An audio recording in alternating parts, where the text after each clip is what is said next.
High Velocity Wrestling is a professional wrestling promotion based in Western North Carolina. HVW's events provide a family atmosphere featuring old school pro wrestling with a modern day flair, giving a little something for everyone.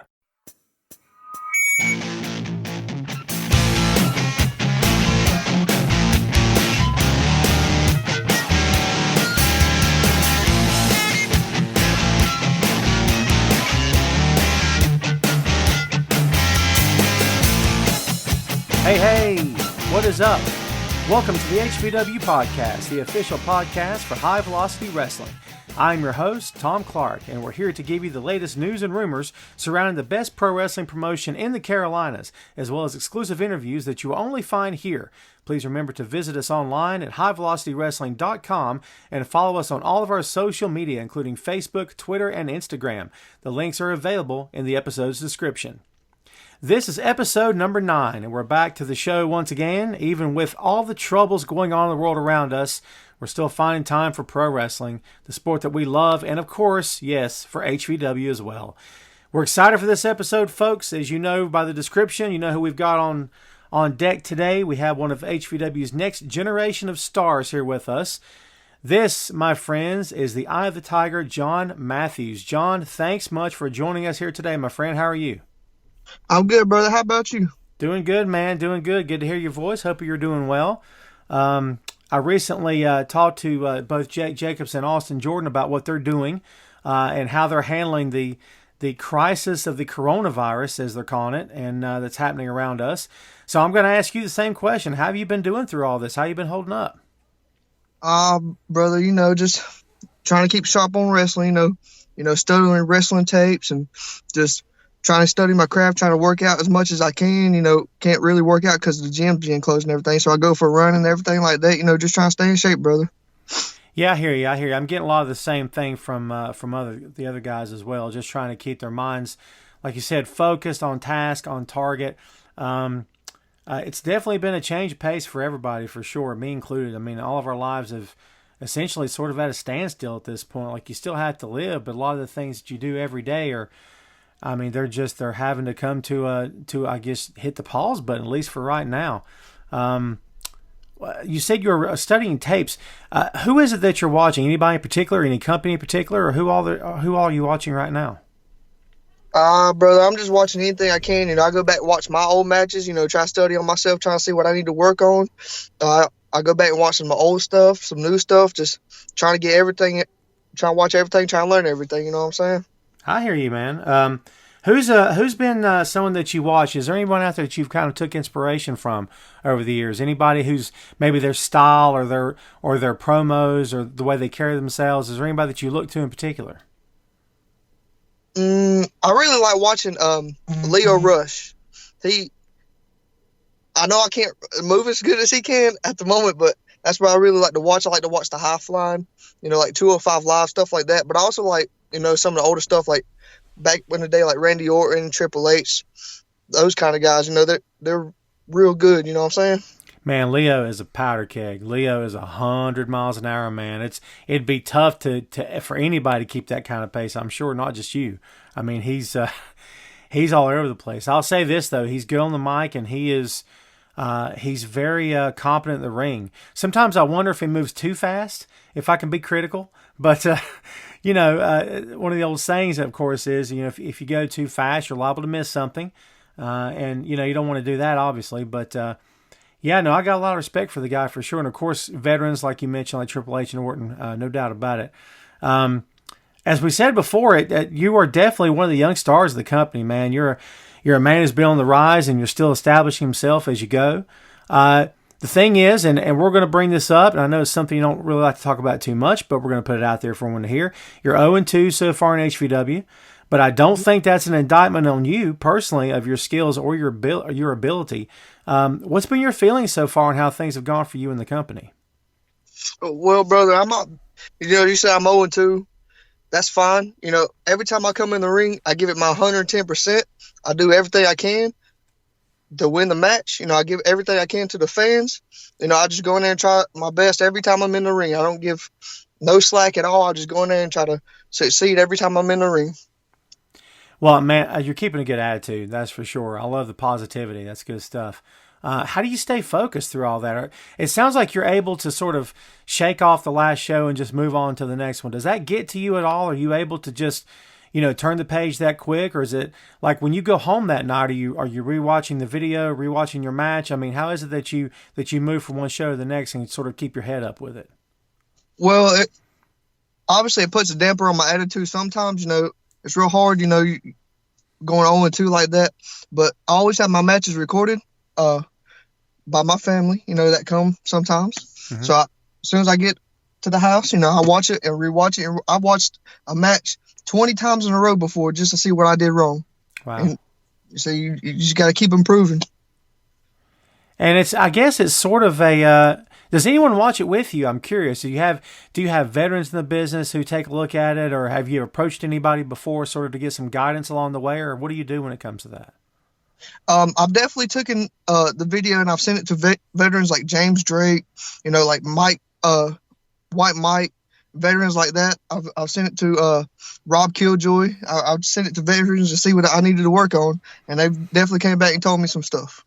That's good, man. That's good. It shows that you care about your craft and you care about what you're doing, and it shows, and that's a good thing. I think that's really good. It's a good sign, actually. So we were talking about, again, the record so far, which I know you're trying to move on from it, but we got to mention that second match because your debut with HVW was Resurrected, which was our big comeback show, our relaunch from January 25th. But the second match at First Strike, I did not see this coming. I didn't even know you were in the building that night, man. I mean, I Am Righteous comes out. He's got a beef with me. I don't know if you saw it, but recently he hijacked the Facebook page, and I don't know what his deal is. To this day, I couldn't tell you what his problem is with me. I've never heard my first and last name mentioned so much in the course of a week as I do when I have to listen to this guy, because he's all over me. He's all over the company, and he hijacks our Facebook page. And he hijacked your contract that night at First Strike. He comes out and says that he had your contract for that night. When did you find out that you were going to have to work for that guy that night? Well, Tom, Gary, the promoter and owner of HVW, of course, he asked me to come to the show, which I did, and he told me to put on my stuff. I didn't even know what I was doing until Rochas called me out. Said he had my contract and forced me into the match. I didn't know until he literally called me out to come do the match. That's insane. Well, I can tell you for sure that Gary didn't know either. He had plans for you is what he told me after the fact, because I asked him about it. He said, well, I had plans for him, but next thing I know, and Righteous was right. Gary was given a copy of the contract, and he definitely had it. He had your contract for that night. So I know you're friends with Darren and Nick, Darren Remington, Nick Nitro from 1776. It's not a position you wanted to be in, obviously. I mean, you knew you had to come out there. I mean, what was your mindset coming down the ramp when you found out everything he was telling you? Well, Tom, he said I had to be in the match. I told him I didn't want to be in it. He forced me into it. So when the match started, I tried to wrestle as fair as possible, because we're friends. Didn't try to cheat. When Elijah and Righteous were cheating, I tried to get them to stop. I just try to wrestle it straight down the middle like I always do. Man, it was an odd fit. I got to tell you, I was doing commentary, of course, on the show, and it was an odd fit. You were uncomfortable. I could tell at the moment you came out. You were not happy. And Proctor, man, he's a different kind of cat. I mean, he's unique for sure, if we can say. He's talented, but he's unique. And I know you guys were like oil and water, man. You were not mixing it all out there. I mean, when push came to shove, I mean, literally push came to shove, you stood up for yourself. And I'm sure the fans appreciated the fact that you weren't going to take getting bullied by these two guys. Oh, yeah, Tom. He just pushed me to my limit. So, I took matters in my own hands. We might have lost the match. It made me ruin my record a little bit. But I did what I had to do, They wanted to cheat, didn't play fair, so I had to show them. Well, like I said, man, I applaud you for standing up for yourself. I think that was good. We talked about your debut at Resurrected on January 25th, of course. What was your impressions of the company coming in? It was the first time you'd seen HVW, of course, at least been a part of it. What was your impression of the arena, the stage, the setup, the production, the crew? Tell me about that night. Well, first of all, I gotta say when I came out that night to wrestle my match, the fans were electric, man. They're just something different about them fans. You know, they're real hot. They like to cheer for the people they like and boo the people they hate. You know what I'm saying? Yeah. But when I walked into the building, when I first walked in, I was just like, man, this is a different kind of show. You know, the setup is different. The way the back runs is different. It's everything's just so professional. You know what I'm saying? There's something different about it. And you know, we've got that story. I think that opinion from pretty much everybody that's been a part of the company so far, and it's definitely a vibe that we've set out to create. Because you know, if you're going to do this thing, man, there's only one way to do it, and that's the right way. I don't think trying to get there half-hearted is going to do anybody any good. I think you got to be all in, as they say. But yeah, I can. And going back to what you said about the crowd, that front row, obviously, with the HVW front row, which has become a character in and of itself, obviously. I mean, those guys are electric. They were on your side that night, and they were on your side at First Strike as well. And there is definitely a different fan base. Talk about what it means to you, especially during the course of a match, when you start hearing those fans clap their hands, stomp the floor, chant your name. What's that do for you as you're in the ring? Man, it's just something different. It's like an addiction. You know, it turns your body into something different. You know, when you hear that, when you're beaten down and you're getting the dog crap beat out of you, it rises you. It just does something different. I can't even describe it, man. It just pumps you up so much. You know what I'm saying? Fires you up for sure. Yeah. And you know, a lot of wrestlers out there discount that. You know this, there's a lot of guys out there who just think that that's crap, that you don't need the crowd, you don't need the fans. You know, you're doing the work by yourself. No, the fans aren't going to get in there and get run into the ring post for you. They're not there to tag out so you can get a breather. You have to do it on your own. So, I mean, where do you come from in terms of how you look at the crowd? I mean, do you ever consider them to be some people would call them like fair weather fans? Like, in other words, if you lose today, they'll turn on you, but they loved you yesterday. I mean, it seems like you're pretty comfortable with the audience. I don't believe that, Tom. You know, I don't think they'll turn on you like that. If you have their back, they'll have your back. You know what I'm trying to say? If you're there for the fans, they'll be there for you. Yeah, I agree with that. And I think that's shown so far for you personally. So talking about Resurrected and First Strike, you were part of both shows, obviously. I know Resurrected went better for you in terms of how you felt about it, and everything was pretty much on the up and up than First Strike did. You know, not for nothing, man, you were involved in the very first match of HVW's relaunch. I mean, you were in the Fatal 4-Way to kick off the night. That had to be something pretty special to you. It meant a lot to me.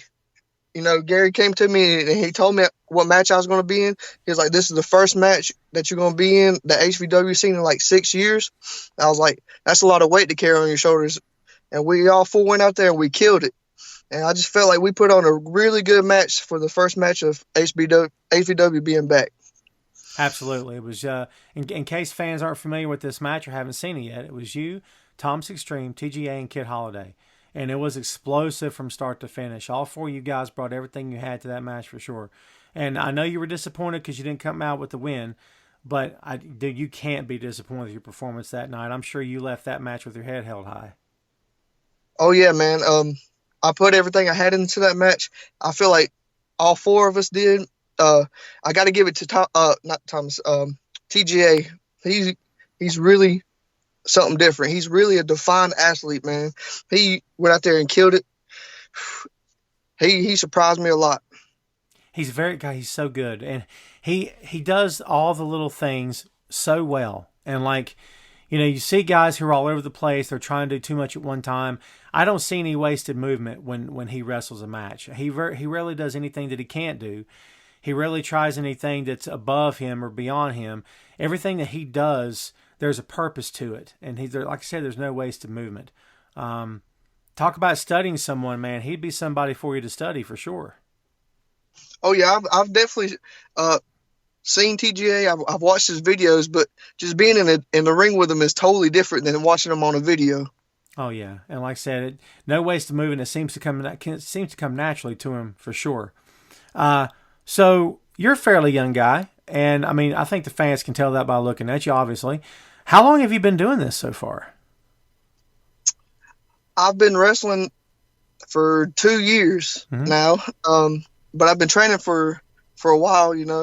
I started 7 years ago training, then I took some time off, and I came back in 2018 and started training again, and that's when I started wrestling also. I hear you. I hear you. So, what was it that what got you into this? Have you always been a fan?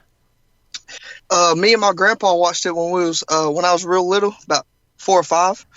We started watching WWE. We started going to WWE shows. Then he took me to an independent show, and I told my grandpa, "Hey, look, I'm gonna be an independent wrestler when I grow up," and I kept it true, and he's really proud of me for it, and he tells me that all the time. That's awesome, man. A lot of us grew up watching the business with, and for me, it was my dad. I grew up watching with my dad, and it was his thing. It was his thing, so it became my thing, and it's still my thing to this day. And I think that pro wrestling is very different from a lot of other sports. People talk about, family connections in baseball. I was never a baseball guy. I never had baseball on in my house. Pro wrestling was always on the TV in my house. It was never baseball or even football for that matter. So I think pro wrestling has that definite family connection for sure. So so you said you've been a fan for a while. Who did you grow up watching? Growing up, my favorite was John Cena. Mm-hmm. Uh, I, I really like watching Cena. Just like for myself, he really was for the fans. You know what I'm saying? Like the fans were behind him. He was for the fans. It was just every time that man walked out, the whole arena just erupted. So that's really where I get it from. Did you, and even after growing up and getting trained and learning the sport and everything, does it matter to you when people like rip on Cena in terms of his work in the ring? Are you able to see around that? I mean, being a wrestler yourself, I'm sure you can see a lot deeper than just a regular fan could. I mean, what's your take on that when people kind of tear into him for his work in the ring? You see, as a fan, it's totally different. They watch as a fan, but as a wrestler's perspective, that we watch it for a whole different reason. Mm-hmm. The psychology of the match, how the match goes. Just where stuff needs to be placed at. He's a better wrestler than fans see. They watch it as entertainment, but as a wrestler's perspective, we break down the match. Well, I can tell you for sure, man. I've written about Cena for years, and Cena's one of those guys I can write about with my eyes closed. I can give you 1,000 words on John Cena right now, not even think about it, because I've just written about the guy for so long, for so many years. But you do see patterns develop in his matches. And I'm not talking about his go-to moves, but I'm talking about like we said with TGA, small things that John can do really well. And they're very nuanced. I mean, if you blink, you'd miss them. But it's things that can set up different moves in the match. And like you said, the psychology is a huge deal of what we do.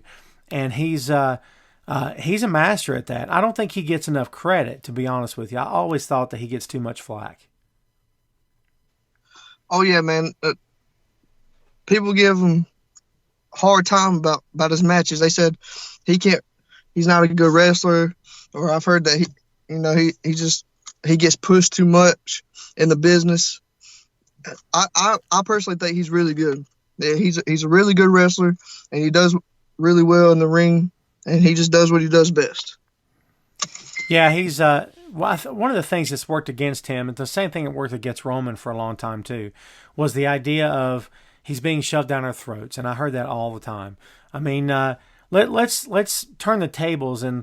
Let's say that you're in that position where you're the top guy, and maybe you had it thrust upon you before people thought you were ready.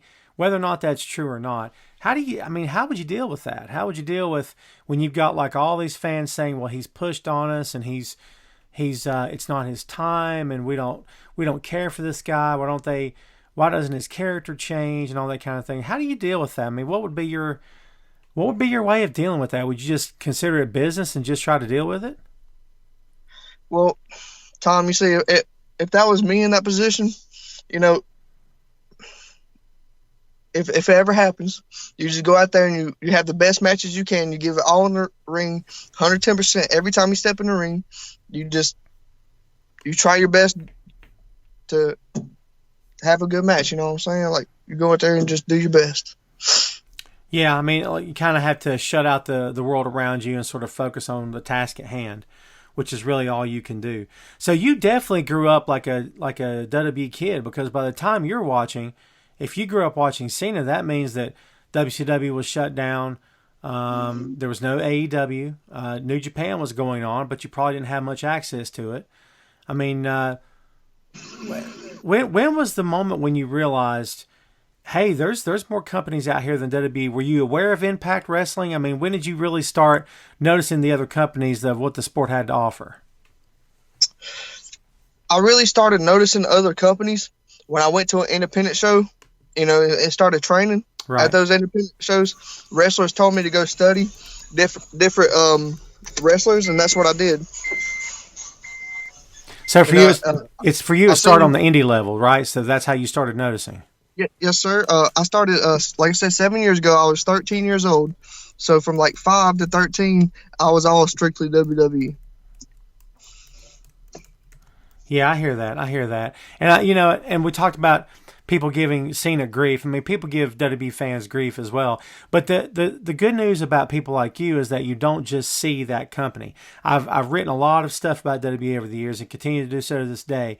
And for diehard WWE fans that refuse to watch any other product, man, you can't touch those people. If you criticize anything that company does, man, you're wrong. And how dare you? And you're crazy. And I'm thinking, I don't look at it in terms of I'm a WWE fan, so I'm going to write about it. My way of looking at it is I'm a writer, so I'm going to cover WWE.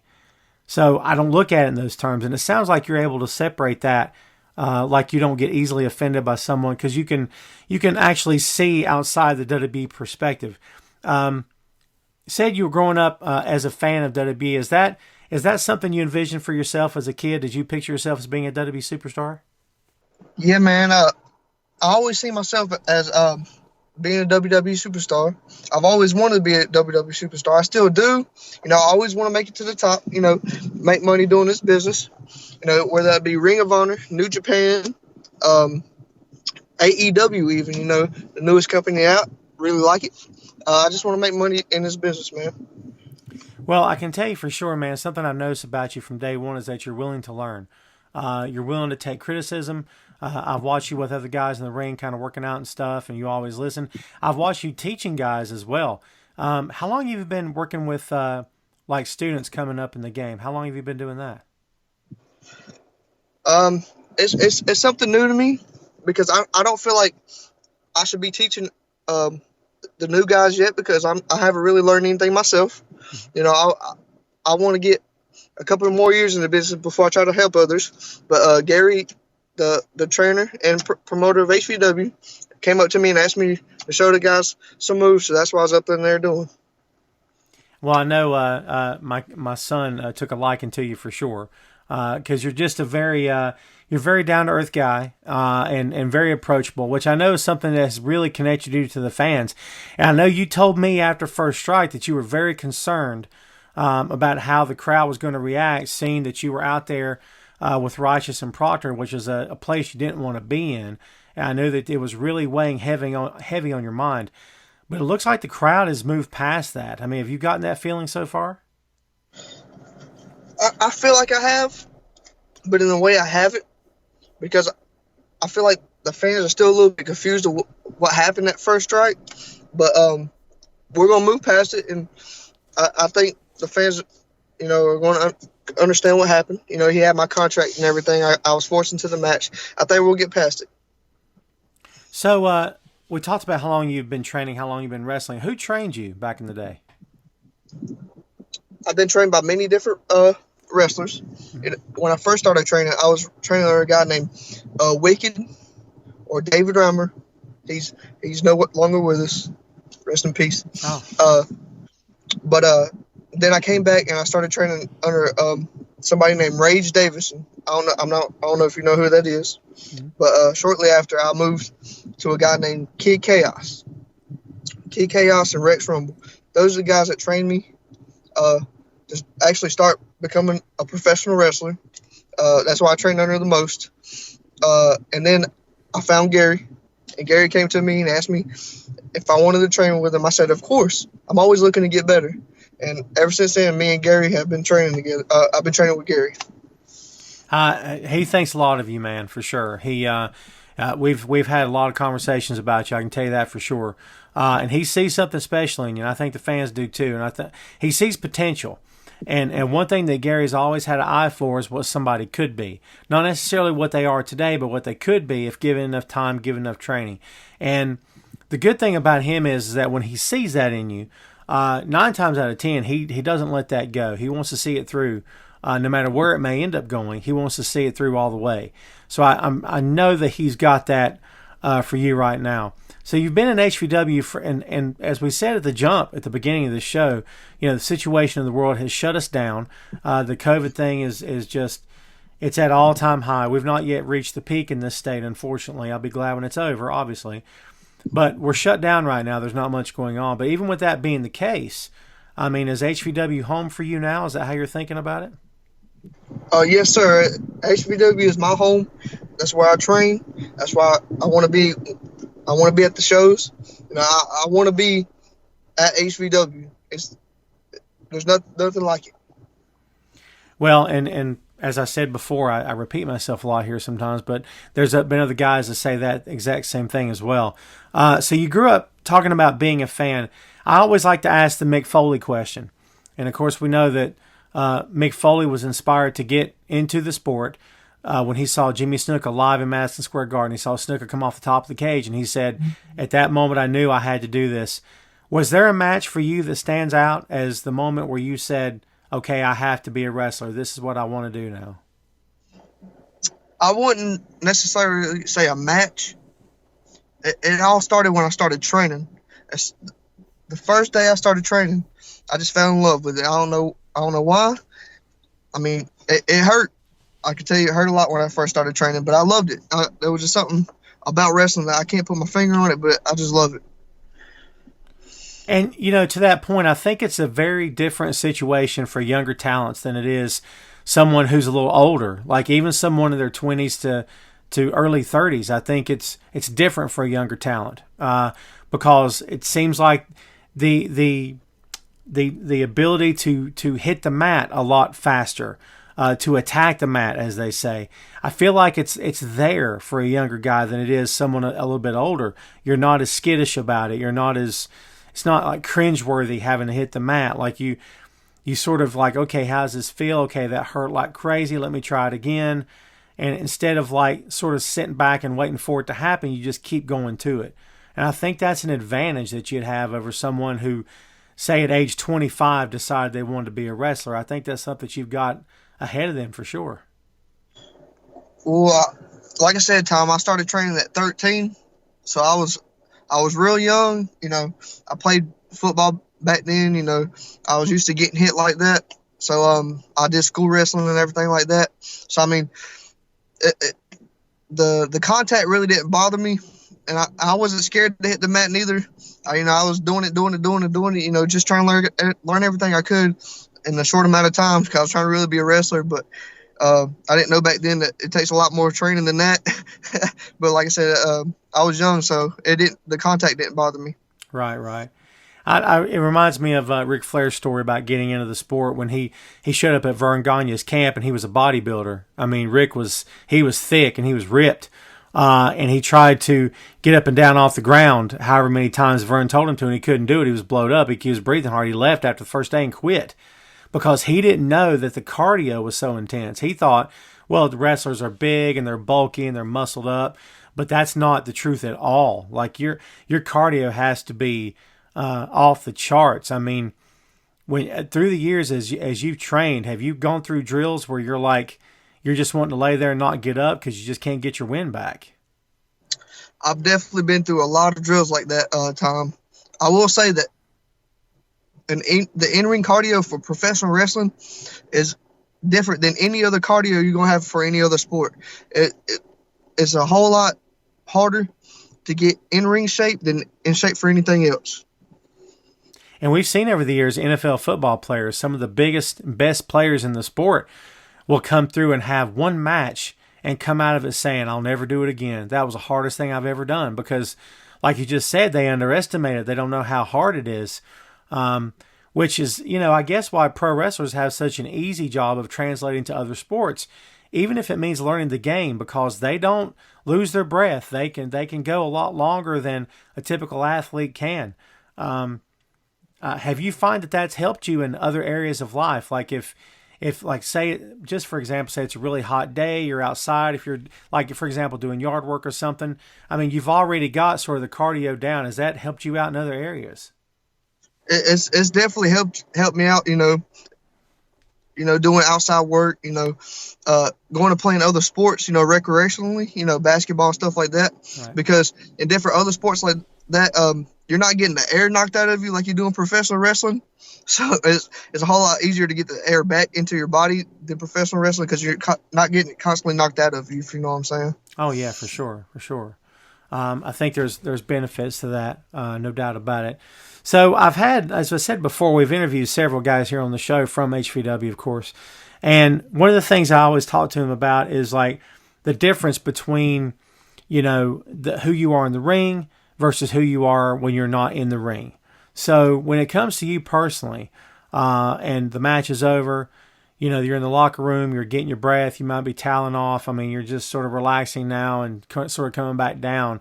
I mean, how's that change? How's that change from, being in front of the crowd to just sort of going back to who you are outside of the ring? How's that for you?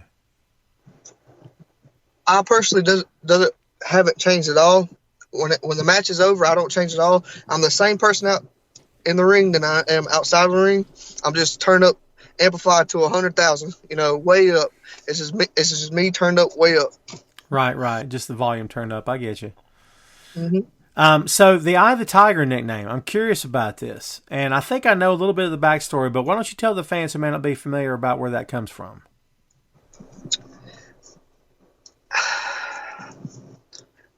Like you said at Resurrected, I went back and watched the video. Yes. I really don't know myself yet.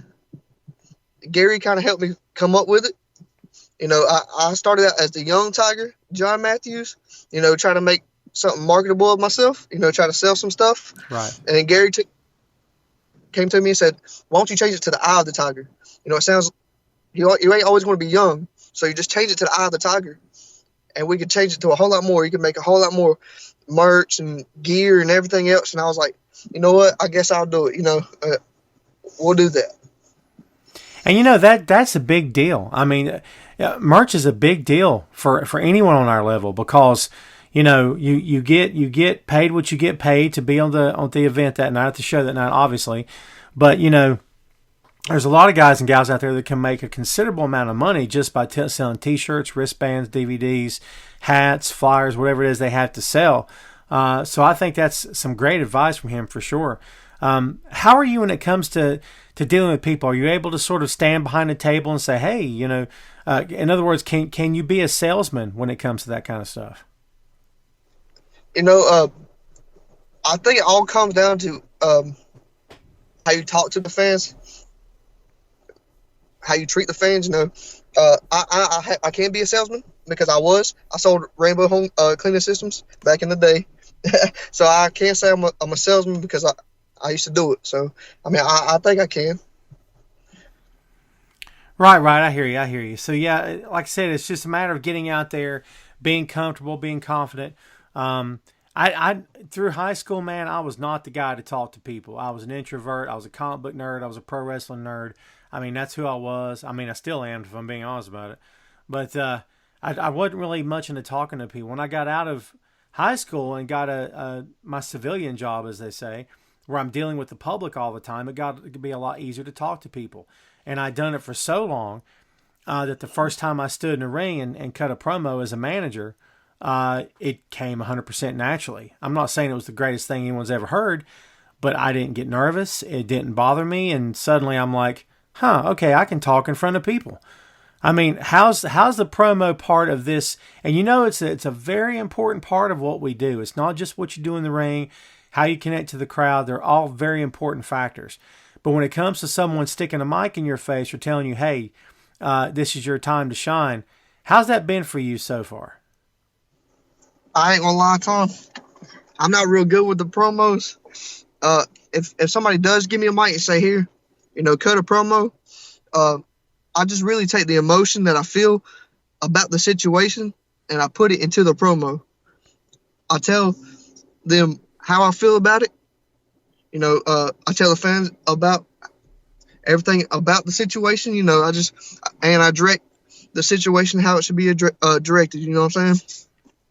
Right. I mean, it is tough for some guys for sure, and it's something that you have to, unfortunately on this level, and I say unfortunately because the alternative to this is going and working for a huge company that has promo classes where they actually have people teaching you how to speak, which I have my own feelings about that because I've always thought that the men and women in the pro wrestling sport, man, when they're tested and pushed to the limit, they should be trusted to act in the moment and do what they need to do for what's best for themselves. And I think if it's something you don't know, you end up learning it or teaching yourself over time. But I think it's important to get that part of it down for sure.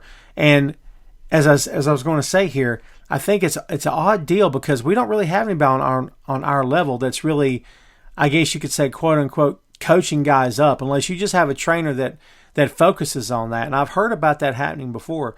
Have you had trainers over the years who have encouraged you to cut promos in front of the other students, or to maybe, it's the famous story about speaking in front of a mirror, which is something guys still do to this day. Have you gotten that kind of advice so far?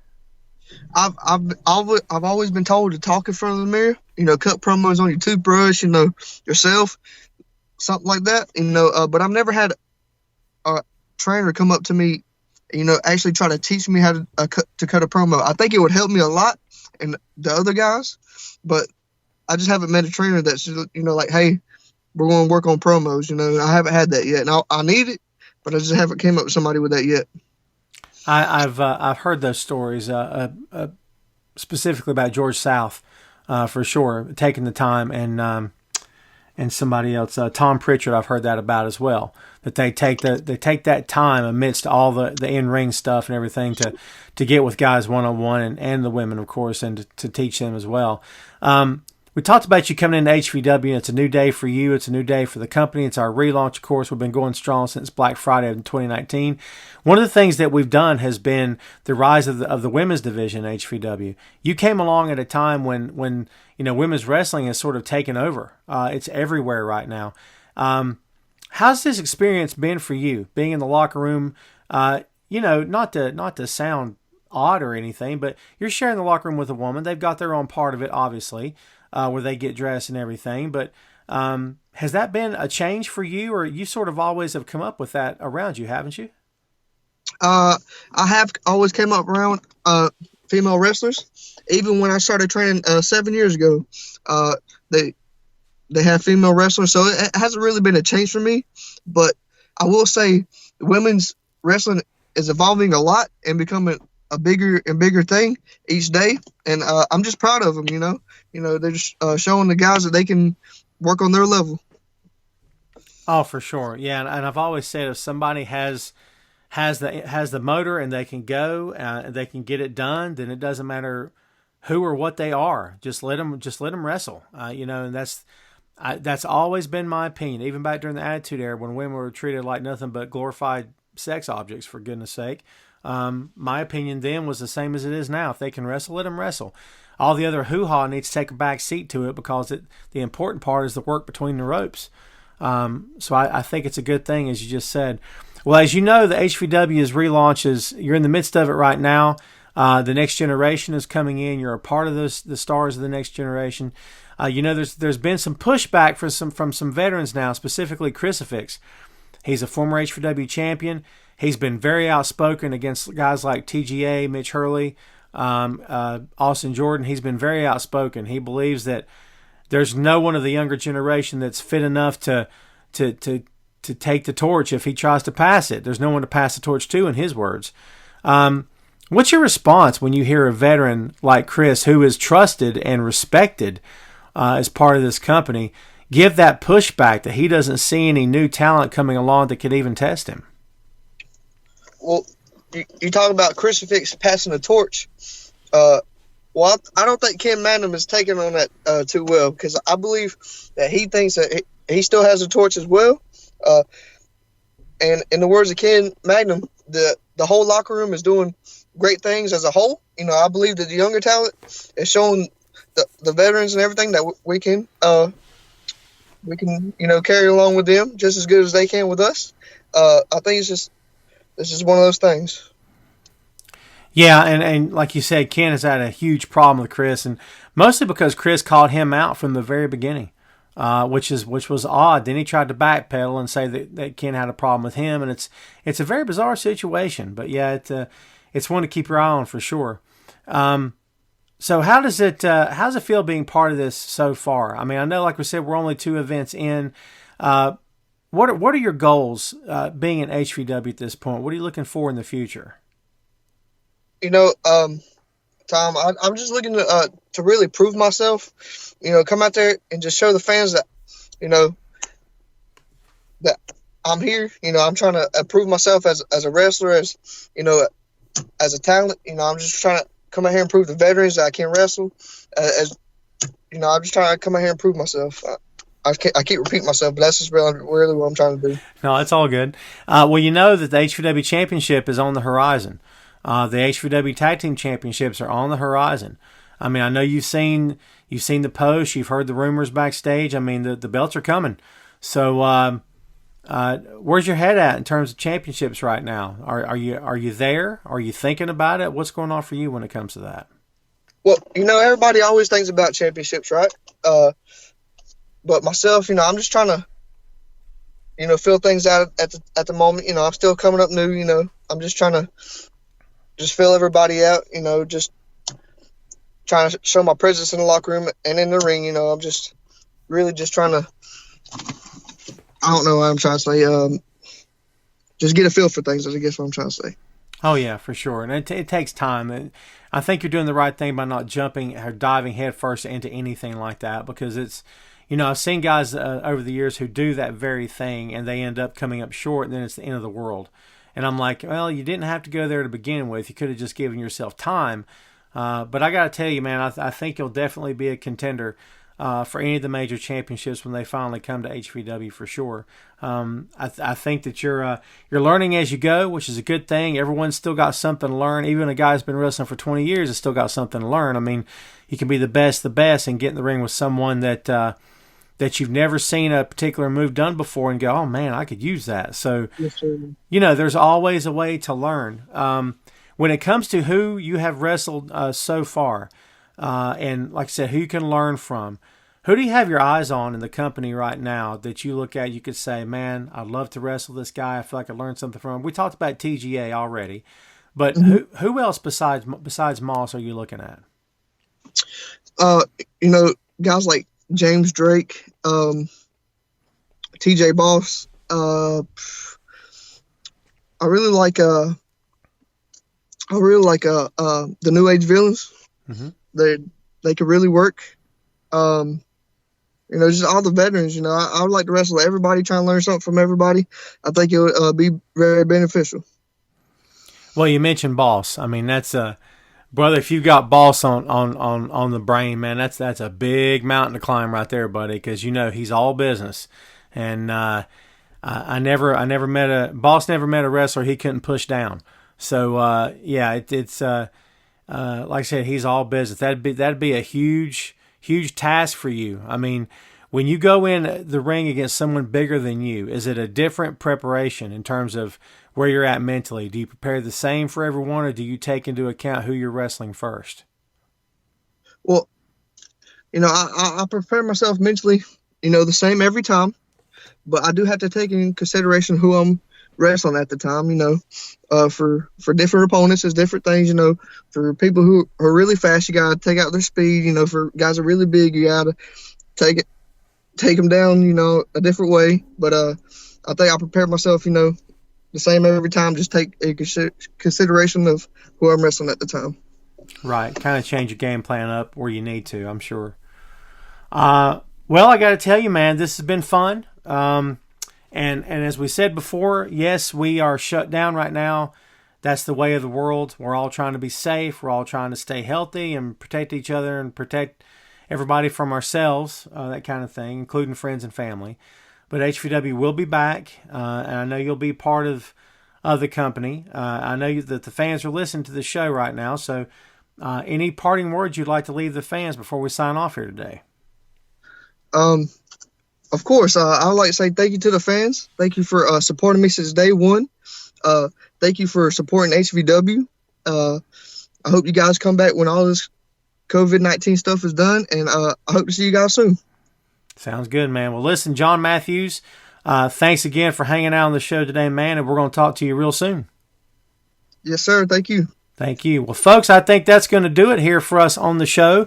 Again, big thank you to John Matthews. Thanks to everybody out there for listening. Remember, if you just click this link on Facebook to listen to it on YouTube, the show is available on Google Podcasts as well as Apple Podcasts. Subscribe and download for free. There's no charge for the download, folks. As soon as you hit the subscribe button, the new episodes will download to the device of your choosing. Please follow the show. Remember to check out High Velocity Wrestling on Facebook, Twitter, Instagram, as well as Twitch. We'll have content coming to Twitch very soon, and of course our YouTube channel. I think that's all we got for you, folks. Thanks again for tuning in. Thanks again for listening. And remember, folks, stay tuned. There's a lot more to come. We'll see you next time on the official High Velocity Wrestling Podcast.